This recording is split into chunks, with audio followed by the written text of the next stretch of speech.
Et bonjour à tous, on est ici pour une nouvelle vidéo sur YouTube. Vous allez voir un truc hyper rigolo, mais pas trop. Je sais, j'ai pas beaucoup de vues. Et vous voyez, les gens qui vont regarder cette vidéo disent « Oh, puis recouper les vidéos, c'est un voleur de vidéos. » Bah non, je les ai supprimés. Et bah maintenant, je vais vous montrer une vidéo et je vais vraiment vous montrer pour que vous sachiez qu'est-ce que les vidéos je vais regarder maintenant. Et bonne chance pour la vidéo. Et bon ciao. Salut tout le monde. Je vais te raconter comment j'ai commencé à travailler et en quoi j'ai vécu une histoire qui ressemble à un thriller. Ah oui, mon nom est Yann. Je suis en terminale et comme beaucoup d'autres étudiants, j'ai un petit boulot. On m'a embauché à la pizzeria à côté du lycée. Je n'ai pas le droit de cuisiner bien sûr, mais j'aide à décharger des produits, à prendre les commandes au téléphone ou à livrer les pizzas. Notre pizzeria a beaucoup de clients fidèles, mais un d'eux était spécial. Je l'ai rencontré très rapidement après avoir commencé mon travail. Il commandait la même pizza tous les jours. Les autres employés l'avaient même surnommé Triple Pepperoni à cause de ça. C'était un client étrange. Les filles qui prenaient les commandes au téléphone m'ont raconté qu'elles avaient peur quand ils l'appelaient. Les livreurs me disaient qu'ils ne l'avaient jamais vu. Quand ils arrivaient avec la pizza, la porte de l'immeuble était toujours ouverte. L'argent était sur la table du hall et ils y laissaient la pizza. Le plus ancien des employés disait en chuchotant que Triple Pepperoni était un ancien catcheur à succès, mais qu'une histoire sombre l'avait mené à arrêter sa carrière et à se cacher. Peut-être était-il tombé sur la mafia et s'était fait tirer dessus à tel point qu'il était maintenant défiguré. On ne savait pas. Je ne croyais pas vraiment en ces rumeurs jusqu'à ce jour où, en prenant une commande, j'ai entendu la voix de Triple Pepperoni. Sa voix était très grave et éraillée. C'était comme si je parlais à un ours géant qui parlait avec difficulté et de manière lugubre. Je n'ai pas facilement peur habituellement, mais honnêtement, je ne me sentais pas à l'aise. Mais quand ça a été mon tour de livrer sa Triple Pepperoni à Triple Pepperoni, j'étais calme. Après tout, tous les livreurs étaient toujours ressortis entiers de son antre. En fait, ce client mystère ne vivait pas loin de chez moi. J'ai monté les marches 4 à 4 et j'ai ouvert la porte de l'appartement, en essayant de ne pas penser à la voix terrifiante du propriétaire. La porte était bien ouverte et l'argent était là, sur la table, dans un hall à la lumière tamisée. J'ai attrapé l'argent, crié de manière joyeuse « Une Triple Pepperoni, comme demandé !» Et j'ai fait demi-tour. Mais quelque chose me retenait. Je n'ai pas fermé la porte de l'appartement complètement et je suis resté là, caché dans le couloir sombre, muet comme une carpe. Pendant longtemps, rien ne s'est passé et j'allais partir quand quelque chose est apparu des profondeurs de l'appartement. Cela bougeait lentement et de manière étrange et soudain, un fauteuil roulant est apparu avec dessus un homme grand, barbu et tatoué. Je ne m'y attendais tellement pas que j'ai sûrement fait un peu de bruit. Je ne sais plus trop. Voilà, c'était juste à cause de la porte entrouverte. Mais Triple Pepperoni a tourné la tête et j'avais l'impression qu'il me regardait droit dans les yeux. J'ai vu que ses mains tremblaient et que son visage était entier mais déformé. Et j'ai couru dans les escaliers. Bien sûr, je n'ai jamais raconté cela à personne à la pizzeria. D'abord, car j'avais trop honte de mon comportement d'enfant. Le lendemain, il n'y avait pas de commande de Triple Pepperoni. Toute la pizzeria se demandait ce qui avait bien pu se passer et ils ont fini par se dire qu'il en avait eu marre de la pizza. Je n'ai rien dit, mais j'étais sûr que c'était lié au fait que j'avais cassé l'accord et que j'avais espionné Triple Pepperoni. Le soir, en rentrant, j'ai regardé la fenêtre éclairée de son appartement avec honte et peur. Honnêtement, je ne savais pas de quoi j'avais peur. Que Triple Pepperoni se plaigne au propriétaire de la pizzeria et que je me fasse renvoyer, ou qu'il embauche quelqu'un pour me tuer. J'ai toujours été fort pour m'inventer des histoires. Le jour suivant, je suis allé à l'école et j'ai à nouveau regardé la fenêtre. C'était bizarre. Même en plein jour, sa lumière était toujours allumée. Je devais aller à la pizzeria directement après les cours, mais j'ai fait un détour pour regarder la fenêtre de Triple Pepperoni. Cela faisait maintenant vraiment longtemps que le soleil s'était levé et les lumières étaient encore allumées. Je suis resté là, hésitant, puis j'ai décidé de monter et de sonner. Après tout, quand je l'entendrais commencer à ouvrir la porte, j'aurais le temps de m'échapper. Il ne pourrait pas me courir après, n'est-ce pas? J'ai sonné puis toqué, encore et encore. Mais aucun son n'est sorti de l'appartement. Alors j'ai appelé le SAMU. Au milieu de toutes les questions, la personne au bout du fil m'a demandé quelle était ma relation avec le propriétaire de cet appartement. Je lui ai dit que j'étais son ami, je ne sais pas pourquoi. Peut-être parce que je me sentais encore coupable. Quand les médecins ont ouvert la porte et sont entrés dans l'appartement, Triple Pepperoni était couché par terre sur le ventre, devant son fauteuil roulant qui était tombé. Il était si gros que nous avons eu du mal à le mettre sur le brancard et à le descendre. Cela faisait presque 24 heures qu'il était tombé, mais il était toujours vivant. John, c'est le vrai nom de Triple Pepperoni, avait vraiment été catcheur. Et ce n'est pas dur de l'imaginer vu sa carrure. Mais il n'y avait pas d'histoire sombre avec lui, et la mafia n'avait rien à voir avec son sort. Un matin, après un show, il s'était réveillé et ne pouvait plus sentir sa main droite. Elle fonctionnait toujours, mais elle ne répondait plus.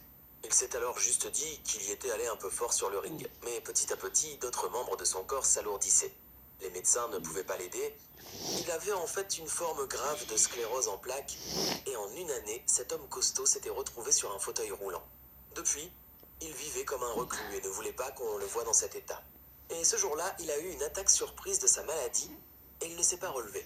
Si je n'avais pas appelé les secours, il serait mort là par terre. Il m'a tout raconté lui-même quand je suis allé le voir à l'hôpital. John m'a dit « Merci mec », et j'ai serré sa grande main tremblante. Malheureusement, la maladie de John est incurable, mais pas sa solitude. 6 mois ont passé depuis cet événement, et je vais le voir une fois par semaine pour lui amener sa pizza triple pepperoni préférée. Et en fait, il est super gentil. Merci d'avoir écouté mon histoire. Partage-la avec tes amis. Je te souhaite d'être en bonne santé toute ta vie.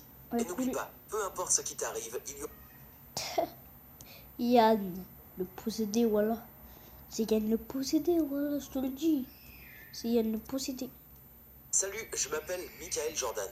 Non, pas le célèbre basketteur. Mon prénom est Michael et mon deuxième prénom est Jordan. Mais oui, j'ai été appelé ainsi d'après le plus grand joueur de basket de tous les temps. C'était une idée qu'avait mon père depuis qu'il avait 18 ans. Des années avant qu'il ne se marie et encore plus longtemps avant de savoir qu'il allait avoir un fils. Mon père a toujours été un grand fan de sport. Il n'a jamais vraiment fait de sport. Je veux dire, quand il était enfant, il y avait bien un panier de basket dans le jardin de sa maison, mais ça n'allait pas plus loin que ça. Même après, au lycée ou au niveau universitaire. Mais en grandissant, il est devenu un grand fan. Et il ne s'agit pas seulement de la NBA. Bien sûr, le basket est son sport préféré, mais il aime aussi le hockey, le tennis, le baseball, le football américain, le foot, et je ne suis même pas sûr de me souvenir de tout. Il y a toujours un match en arrière-plan à la télé quand mon père est à la maison. Pourtant, il a un travail, il est professeur d'art. Et d'ailleurs, il peint remarquablement bien. Ce qui fait de son amour pour le sport un paradoxe pour la plupart des gens qui apprennent à le connaître. Il n'a jamais vécu dans une grande ville sportive. Si bien que les équipes qu'il suit sont réparties dans tout le pays. Il est fan des Chicago Bulls depuis son enfance où il a vu jouer Michael Jordan. Quant au hockey, il adore les LA Kings. Voilà pour ce dont je suis sûr. Pour le reste, je suis un peu perdu. Mon père avait toujours espéré que son premier enfant soit un garçon, et pas seulement pour une histoire de transmission du nom. Après l'université, il a dû déménager dans une autre ville, si bien qu'il a laissé tous ses amis derrière lui. Alors qu'ils étaient les seules personnes avec qui il pouvait parler des matchs des Bulls et d'autres sujets sportifs. Certes, il y a beaucoup de fans de sport avec qui l'on peut chatter sur Internet, mais il est difficile de regarder un match avec des gens que l'on rencontre sur Internet. Bref, mon père s'est retrouvé dans une situation où personne ne partageait ses centres d'intérêt. Et ça a été dur pour lui. Les gens qui s'intéressaient un peu au basket, au hockey ou au football étaient capables de lui répondre, mais mon père avait besoin de plus. Des gens qui regardent assidûment le Super Bowl ou qui savent dans quelle équipe joue LeBron. Mon père avait besoin d'une véritable âme sœur. Puis, il a rencontré ma mère, qui s'est justement avérée être son âme sœur dans tous les domaines, sauf le sport.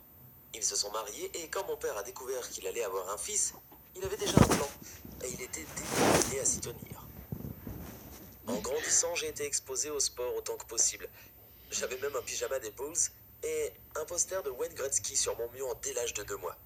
Mon père se déplace plusieurs fois par an pour voir de grands matchs en direct et quand j'ai eu 3 ans, il a commencé à m'emmener avec lui.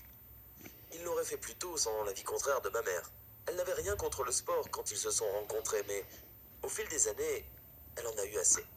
Chaque fois que mon père regarde un match, elle quitte la pièce et met de la musique. Et c'est un peu triste, parce qu'ils finissent par passer moins de temps ensemble. Ainsi, des moments embarrassants ont commencé à se produire lorsque je suis devenu assez grand pour comprendre ce qui se passait autour de moi. Et il ne m'a pas fallu longtemps pour réaliser que je me désintéressais complètement de tous les sports qui obsédaient mon père. J'aimais bien faire du sport, mais je ne comprenais pas l'intérêt d'être supporter. Mais mon père n'a jamais abandonné. Il a insisté pendant des années. Parfois, il changeait de tactique et relâchait la pression en espérant que j'aurais spontanément envie de regarder un match avec lui. Mais ça n'est jamais arrivé. J'aimais bien passer du temps avec lui. Mais pourquoi fallait-il que tout tourne autour du sport ? Par exemple, je joue de la batterie depuis 5 ans déjà. Et chaque fois qu'il y a un concert où j'aimerais aller, et que ce n'est pas trop loin de chez nous, j'adorais y aller avec mon père. Mais la plupart du temps, il y a un match très important qu'il ne peut pas manquer le même soir. Et si on y va quand même, tu devines ce qui se passe. Un jour, on est allé au concert d'un très bon batteur de jazz. Le concert était génial, mais mon père s'ennuyait tellement qu'il a passé la soirée à vérifier les résultats sportifs sur son portable. J'étais dépité. Ça a été encore pire quand j'ai moi-même joué à un concert de l'école. C'était le même soir qu'un match des Kings. Et ils étaient qualifiés pour les playoffs. Le match avait lieu tôt et mon père avait tout prévu. Il avait l'intention de regarder le match, puis de se dépêcher pour arriver à l'heure à mon école, juste avant mon entrée sur scène. Mais les matchs de hockey durent toujours plus longtemps que prévu à cause des prolongations.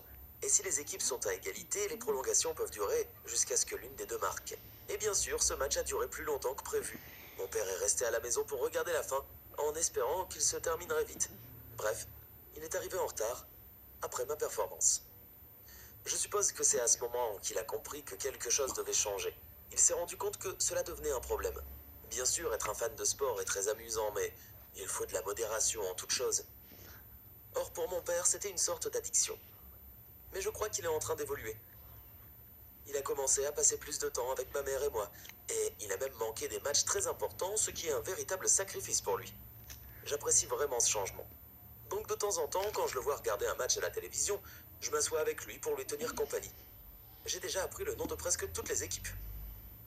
Et y a-t-il quelque chose que tes parents aiment et que tu ne comprends pas?